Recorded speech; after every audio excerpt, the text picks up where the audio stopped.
Assalamualaikum warahmatullahi wabarakatuh. Kembali lagi di channel saya Sutriani Aulia. Kali ini menghadirkan narasumber yang sama yaitu Mbak Yeni. Dan akan menceritakan kisah nyata yang dialaminya sendiri dan di lokasi yang ditempati.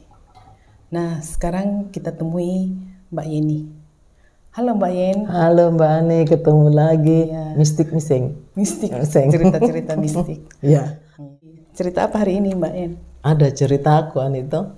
Saya alami sendiri. Iya. Jadi itu dulu kita kan punya usaha rental. Toh, usaha rental mobil waktu belum ada Grab. Berapa puluh tahun lalu itu. Baru saya berapa ingat ini cerita. Terus ada sopirku itu namanya Mansa. Oh, Mansa. Mansa, namanya Mansa. Mansa ini paling baik sekali. Pokoknya setiap datang itu pasti dia ke dapur. Dia bilang, "Bos, masak apa, Bos?" Saya bilang, "Masak biasa aja, Mansa." "Makan kau dulu, Mansa, baru pergi." Toh? "Buru-buru ini, Bos. Bos tunggu di sana. Bos besar tunggu di sana di hotel." Saya bilang, "Makan saya dulu." Dia bilang, "Iya, sudah makan." Pergi. Jadi satu saat ini Mansa saya muncul-muncul. Toh mungkin ada 2 tahunan begitu. Jadi saya tanya untuk suamiku toh, "Bang, kenapa Mansa saya pernah datang ambil mobil?" Terus suamiku bilang, dia sudah pekerja bagus Yen di sana di daerah sana. Di mana itu dia Pokoknya bilang, di luar Sulawesi. Di luar Sulawesi. Betul, saya bilang, baik juga kalau dia sudah pekerja tuh. Kasihan adik ketung ini kan dia dapat kerja kan sesuai ada order. Tuh maksudnya ada penumpang dia bawa baru dia dapat dari situ, bukan gaji tetap toh. Makanya tapi biasa juga kalau mau dikasih, kalau misalnya ada orang kontrak, misalnya orang Korea ke orang hotel ke datang orang apa gitu datang kontrak, dia gaji sesuai kontrak juga toh. Tapi biasanya kan sesuai dia dapat di luar penumpang. tip itu. Iya, tip itu kan dia punya bukan kita, toh. Iya. Jadi Ani dia tidak datang. Terus saya bilang untuk suamiku, "Kenapa ini Mansa yang datang?" Kata, "Dia sudah bekerja di daerah lain." Baik juga, sudah toh. Terus gantinya itu ada om saat om toh, namanya juga beta biasa panggil anto itu Pak Hasan, tua memang. Jadi waktu itu ketuk mobil tuh 4 mobil. Sudah. Mansa satu saat lama sekali satu saat kan ada pembantuku itu dulu namanya dia bilang, "Ibu ada Mansa di Makassar." "Kenapa kau tahu?" Toh Mansa dengan adikku tuh berteman karena tinggal sama-sama di Raja Wali. Oh iya kah? Karena kenapa dia tahu kok Mansa bosku? Mansa cerita. Saya juga pernah ketemu juga di situ di Raja Wali toh. Suruh dia datang. Dia bilang, "Nggak mau ibu, sakit beng Mansa." "Sakit apa?" "Tidak, sakit saja." Oh ya Allah, jadi Mungkin dia tidak tahu penyakitnya dia. Iya, dia tidak tahu penyakitnya Ani. Itu penyakit bawaan dari daerah sana katanya tuh. Terus saya bilang, kalau dia sembuh suruh dia ke rumah." "Iya ibu." Sudah tuh Ani tuh. Jadi ini mau dekat bulan puasa ini tuh. Lama lah dia tidak datang bulan puasa. Hilang tuh beritanya Mansa. Maksudnya saya lupa karena sibuk lah macam-macam tuh. Jadi mau dekat bulan Ramadan ini, besoknya itu mau puasa, kan biasa malamnya itu kita bikin masak besar karena kepala puasa gitu kita bilang tuh. Awal puasa orang bilang kepala puasa. Jadi kepala puasa itu kita masak besar, masak banyak. Iya. Jadi saya sudah masak ini, saya mau turun cuma untuk kasih panas terus panggil orang makan sahur. Jadi saya turun jam 3 itu malam. Pas besoknya puasa tuh kepala puasa itu turun dari atas turun. Pas buka pintu belakang, saya lihat ada orang berdiri di membelakangi badan begini. Yeni lagi masak kah? Belum mau masak, baru mau ke dapur. Jam 3 itu baru sendiri turun karena dia belum bangun. Terus saya kaget setengah mati itu. Saya bilang, kenapa ini ada orang di dapur? Tetapi siapa beta dapat lupa kata itu Mansa. Maksudnya kan dia tidak pernah datang, jadi saya lupa kata ini Mansa, lupa sekali kata ini beta sopir dulu. Jadi saya dapat ingat kalau papi tidak mungkin itu papi tinggi besar, maksudnya bapakku toh Iya. tinggi besar. tidak mungkin ini papi. Nah dia ini gayanya gaya anak muda ini, style pakai baju kemeja tangan panjang putih. Itu dia mesti rikas. Iya, Tangan panjang putih sama jeans, taruh tangan di belakang, itu selalu itu. Kalau dia datang di sini dia begitu. Masa apa bos? Mansa aku penggaya saya sudah kayak anak muda saja. Saya kan masih muda bos, dia bilang begitu. Tidak saya dapat nih. Saya tidak dapat itu siapa. Maksudnya lihat itu orang penampakan di dapur itu malam, tapi lupa kata itu siapa, tidak tahu, blank. Terus saya berteriak sama dia turun ke dulu dia, ini ada orang di sini. Ada orang toh, lihat dulu siapa tahu bapak pun teman. Bapak tidak ada, makanya bapak masih tidur, bapak pun teman.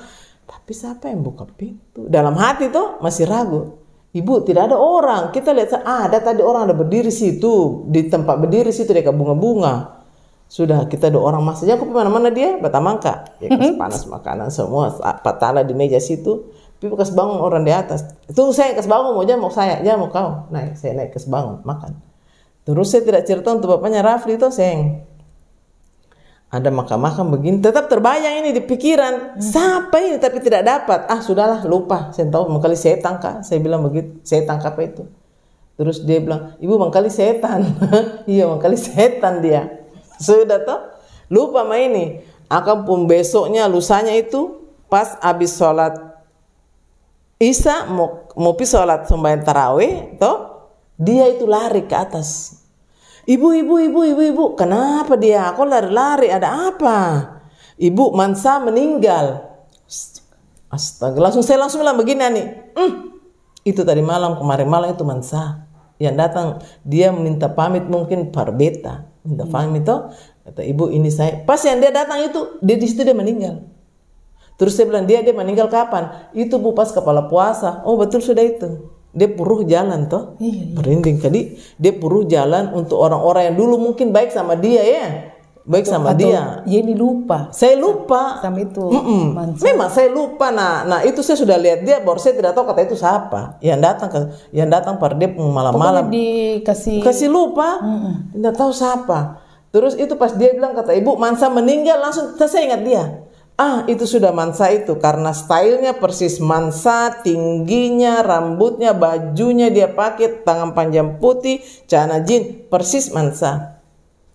Dia betul sudah dia. Saya bilang untuk dia begitu. Dia betul sudah itu dia itu Mansa sudah yang ibu lihat kemarin malam itu yang beta yang ibu bat rese kata dia ini ada orang. Dia bilang iya ibu mungkin itu. Terus itu dia itu pembantuku dia bilang ibu mungkin dia pamit sama ibu. Dia kasih ingat supaya pi jenguk dia di sana toh. Tapi waktu itu karena banyak itu kan waktu itu kan kita premi kan banyak tuh nih jadi sibuk yang terpikiran lusanya pi itu terus saya bilang dia tanya di mana dia dikubur nanti kau tumpi gitu dia bilang ibu langsung dibawa ke Jeneponto toh kalau begitu tunggu istrinya kembali baru kita ke rumahnya tahu jauh ke rumahnya kan kata nanti saya tanya sepupuku di mana rumahnya iya sudah dia dong bawa Mansa terus saya tanya untuk pas saya 7 hari kemudian datang istrinya toh, saya suruh dia tanya, mana itu? Kasih tahu istrinya mau datang.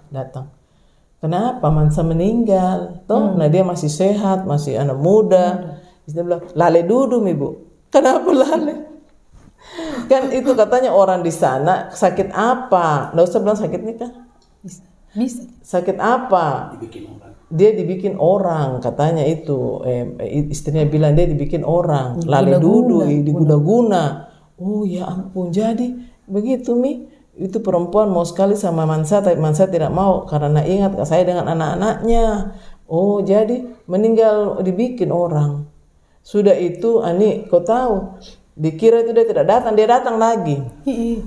Itu toh pas saya baru dapat ingat, dia datang lagi toh.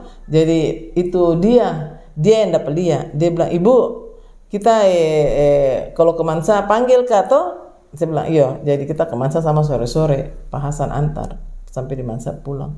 Kau tahu itu 7 harinya menjelang 7 hari itu Ani toh dia biasakan dulu di muka rumahku situ. Di sini di rumah situ. Toh sambil merokok. Itu waktu malam Jumat saya pulang kerja, biasa itu kan Om Hasan yang antar. Ada kali saya naik PT-PT tapi itu waktu saya tidak naik PT-PT Kak pulang. Sampai sini terus saya lihat orang ada duduk gaya duduknya persis Mansa. Kenapa saya blank lagi? Kata ini siapa toh? Iya. Saya bilang, saya lihat dia. Saya bilang, saya bicara lagi sama dia, tapi dia maksudnya dia mukanya dia tidak kasih lihat Kak sama yang di sini, dia tidak kasih lihat ke belakangnya saja. Dia memang biasa duduk ani menghadap ke bunga-bungaku, dia suka lihat anggrekku itu toh. Dia bilang, "Ih, Pak, mau ketemu siapa? Ketemu Bapak belum pulang." Maksudnya Bapak belum pulang toh, tidak ada mobilnya kita lihat toh. Duduk makin dulu. Terus saya bilang kata, "Ih, siapa dia?" Terus pas saya duduk dia tidak menyadar, dia tinggal duduk begini. Tetap pakai baju yang sama nih, baju putih, jeans, tapi itu pakai topi. Dia biasa pakai topi, duduk situ lagi. Aduh, ini Terus dia, ini ada orang, kenapa kau tidak bikin teh, toh? Ibu, tidak ada orang dari tadi, itu ada duduk. Pas saya keluar, ini tidak ada itu orang. Terus saya dapat ingat, astaga, Mansa kembali itu. Pas saya pulang tuh saya dapat ingat bajunya lagi apa, gaya duduknya. Terus karena saya itu buru-buru malam itu, jadi saya tidak langsung perhatikan baik-baik tuh. Tapi waktu saya lihat, ih ini siapa dia? Kayak gaya dulu saya kenal tapi siapa gitu tuh. Iya. Ih pas saya panggil dia bikin teh, dia bilang mana ibu, tidak ada orang. Astaga, dia itu Mansa lagi datang dia. Ini hari keberapanya dia? Hari ketujuhnya ibu. Nanti besok kita pergi bawa dia punya uang sedikit dia. Saya bilang untuk dia begitu, kasihan mungkin istrinya mau bikin hari. Iya. Atau jadi dia tidak ada uang. Oh, diingatkan katanya, jadi makanya dia perlihatkan dirinya. Dia perlihatkan dirinya tuh, tapi saya tidak ingat tuh. Jadi saya bilang, langsung saya tanya dia ini dia pun hari keberapa Mansa tuh? Dia bilang hari ke-7 ibu. Astagfirullah, ini istrinya pasti mau bikin hari ini tuh. Ayo besok kita bawa uang ke dia. Iya ibu, ikut ke ibu nak. Iya ayo panggil Pak Hasan. Tetapi Risma waktu itu Pak Hasan ke daerah. Jadi Risma bilang bapaknya bilang tuh sudah nanti beta antar Osedo, nanti beta antar kamu dua. Pergi sana beta jenguk dia pembini itu. Dia bapaknya Rafli. Terus dia bilang, ambil uang dulu, kasihan dia tuh berapa tuh. Iya. Terus saya bilang, ini ada, kan saya sudah kasih dia tuh istrinya kemarin. Risman kasih itu, terus saya bilang ada di uangku 2 juta, yuk kasih sudah sama untuk dia 2 juta, kasihan toh dia mau bikin hari. Isi di amplop 2 juta kasih Mansa. Senangnya istrinya nih. Berarti dia datang itu cuma kasih ingat, tolong pala istriku, mungkin dia tidak ada uang, toh. Dan itu anak baik. Dia memang tidak pernah biar dia susah tuh ani, tidak pernah dia minta uang di saya selama dia jadi sopir. Tidak pernah. Saya pernah bilang, "Bos pinjam uang dulu." Tidak pernah, tapi memang saya selalu kasih dia beras toh kalau habis bulan. Mansa ada uangmu? Kata bos, ada rokokmu? Tidak ada bos. Dia bilang begitu saja. Terus saya kasih. Tapi untuk dia minta bos uang rokok, tidak pernah dia minta begitu. Baru paling rajin itu anak. Jadi dia datang itu pas malam 7-nya di situ lah anik dia duduk anik. Akhirnya besoknya itu saya dengan dia bawa uang untuk dia. Mungkin dia kasih ingat toh. Itu Mansa kasihan. Ternyata terus sakit karena dia tidak tanya istrinya dia sakit. Iya sakit diguna-gunai. Kata kepalanya lembek. Kepalanya lembek. Kata ada orang mau sama dia. Tidak bisa berobat kah? Berobat. Pernah dia berobat. Tapi yang begitu kan harus kembali ke orang yang pintar. Toh orang yang tahu kasih balik itu toh. Tapi kan tidak tahu sampai mati itu. Tapi orang pegang tidak lembek ani. Dia aja yang rasa kepalanya lembek. Baru itu di daerah situ memang kuat. Iya kuat. Kuat anunya yang bikin magicnya. Yang bikin ke orang. Dia rasa dia di kepalanya lembek semua. Tetapi orang pegang biasa sih. Dia rasa itu yang bikin dia di berobat di kampung tidak bisa. Langsung dia meninggal. Dia pun anak ampa. Jadi sekarang tidak pernah kontak lagi sama tidak pernah istrinya. Hilang, tidak tahu di mana lah istrinya. Baru kan kita tidak seperti dulu lagi tuh. Maksudnya kalau dulu kan masih Risman masih kuat kerja, kita kan sudah tidak punya blank, hilang semua. Setelah saya kasih dia uang 7 hari itu dia tidak pernah datang lagi Mansa. Tetapi sekali-sekali itu misalnya dia kasih ingat toh, ibu ndak ingat Mansa, datang ingat dia. Sejak kasih taku beta lah dia beta biasa beta ambil bahasa itu dia tuh. Dia sih kasih taku beta lah dia sudah juga. Saya itulah ya kasih ingat barang yang bodoh-bodoh. Berdoa saya kirimin saya doa untuk Mansa. Aku bilang begitu toh. Tapi betul dia datang 2 kali itu dengan baju yang sama, dengan style yang berbeda. Dia kasih ingat. Sampai takut. Takut lah. Takut sekali. Bagaimana saya takut? Dia datang nyata-nyata nih. Iya. Kecuali orang sudah meninggal. Kecuali kita tahu dia hidup atau dia sakit, orang sudah mati. didatangi. Iya. Tapi biasa memang begitu. Itu hari tuh ada tetanggaku, tapi itu anak dia memang sudah dirawat di rumah sakit. Toh. Terus malamnya saya duduk di depan rumah. Ih, tiba-tiba ada bau kapur barus. Apa itu? Ih, ternyata Pak di rumah sakit meninggal. Artinya tuh dia ingatkan kita. Iya. Ingat bahwa dia sudah pergi. Dia kasih pamit tuh sudah pergi. Itu juga ada juga ceritaku satu itu di sebelah situ orang mati gantung diri. Toh dia berteman baik sama Resa anakku. Maksudnya suka tegur-tegur berteman satu angkatan begitu. Satu sama-sama besar tapi lain sekolah. Biasa kalau di masjid mungkin ketemu toh. Ini meninggal ini anak bunuh diri tetangga mati bunuh diri. Resa tidak tahu kata ini anak sudah meninggal. Tidak tahu kata ini temannya ini sudah meninggal. Jadi satu saat kita duduk di atas. Ada kan penjual roti itu di depan, toh. Terus saya bilang, "Mak, itu mama kenal Fani." Kata, "Iya, kenapa Fani?" "Itu mama ya, ada beli roti." "Ih, Fani yang mana?" Toh. Dia bilang, "Yang dekat masjid itu tinggal le." "Oi, saya tahu. Itu Fani sudah meninggal dari 2 hari yang lalu." "Hah? Nah itu dia ada beli roti." "Oh, itu saya lihat dia karena dia mati, saya yang ada. Saya tahu. Makanya dia kasih tunjuk pada saya kata dia sudah mati." Tapi mama, "Ayo masuk." Langsung ketemu lari Sebelum itu lewat, itu burung sudah tahu burung itu kepak-kepak itu di atas rumah. Kan saya tahu itu kalau burung kepak-kepak dengan suara yang kecil itu berarti itu setan dekat. Itu saja. Kalau burung kepak-kepak dengan suara yang besar itu dia jauh. Begitu. Kayak burung apa tuh burung hantu. Burung hantu itu gagak kah? Kalau misalnya dia berteriak kuak kuak itu di atas kepalamu itu dia jauh. Itu burungnya jauh. Orang matinya juga masih enggak ada di sini, maksudnya masih jauh dari situ tuh. Tapi kalau itu burung gagak kuak kuak kuak itu dekat. Itu dekat. Jadi itu burung gagak mulai dia suara besar tuh kuek kuek kuek. Saya bilang, "Resa, ayo masuk nak, enggak baik ini burung gagak." Dia bilang, "Amat samba." Suara bebek itu Pak. Iya, suara bebek kuek kuek kuek gitu tuh. Jadi saya bilang, "Mama ini percaya buru-buru." Tadi kok kalian Fani? Nah itu Fani sudah mati. Toh sudah mati 2 hari yang lalu. Iya mama dia pada ada Tasya di situ. Dia bilang, "Iya pi mau ke Tasya sudah." Nah ini belum 3 harinya Fani tuh pi mau ke Tasya. Dia kasih lihat ke itu supaya Eca ingat. Toh terus tidak lama kuek. Saya lari memang bisa sudah tahu ini pasti Fani sudah mau datang. Fani kan biasa di rumah sini bilang matinya kan tidak wajar. Tidak wajar bunuh diri. Terus dia bilang, "Mati kenapa mak bunuh diri? Pacarnya kasih tinggal atau pacarnya kawin yang orang lain." Itu mama dengar toh. Dia bilang, "Kesiannya dia cantiknya lagi mama. Cobanya dengan saya." Tapi suruh kok tidak mau dengan dia. Alim dulu, alim. Suka ke masjid. Nah Resa juga suka rajin ke masjid, suka ketemu toh.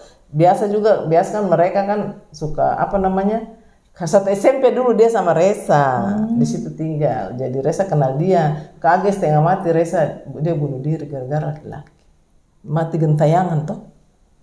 Tapi ada aja begitu di roh berjalan dia kasih tunjuk untuk teman Iya. Makanya itu kalau ada orang meninggal kita harus melayat. Iya. Toh kita tahu. Kita tahu toh supaya kita tahu. Jadi itu Resa pas dibilang jadi pantasan mama dia ada pesantren depan rumahnya. Iya pi mau ke sekarang pakai sarung, pakai kopiah, pi mau ke di Fani Tasya habis Isya. Aku bilang tuh pulang dari masjid, "Iya mama pergi ke sana." Pergi ke sana mama. Sudah nih. Itu dia lihat Fani. Masa Fani beli roti saya ternyata tahu. Nah saya tidak lihat, Resa yang lihat, tapi dia tunduk sambil berjalan, tetap sampai di situ. Resa lihat tidak jelas tuh dia panggil, "Mak, masa Fani beli roti malam-malam sudah jam berapa ini beli roti, tidak ada roti habis." Dia panggil, "Dedek, kau dengar dia panggil beli roti?" "Iya bu, beli roti tapi kecil suaranya sayup-sayup." "Jadi kenapa kau panggil mama?" "Tidak, saya yakinkan mama nah mama sudah untung saya kasih tahu mama, kalau tidak saya tidak tahu itu Fani sudah meninggal mak." Itu sudah ceritaku. Nah teman-teman, demikianlah tadi cerita singkat dari narasumber yaitu Mbak Yeni tentang kejadian nyata yang dialaminya sendiri dan di sekitar keluarga dekatnya. Terima kasih yang sudah menonton video ini. Jangan lupa di subscribe, like, komen, dan share. Assalamualaikum warahmatullahi wabarakatuh.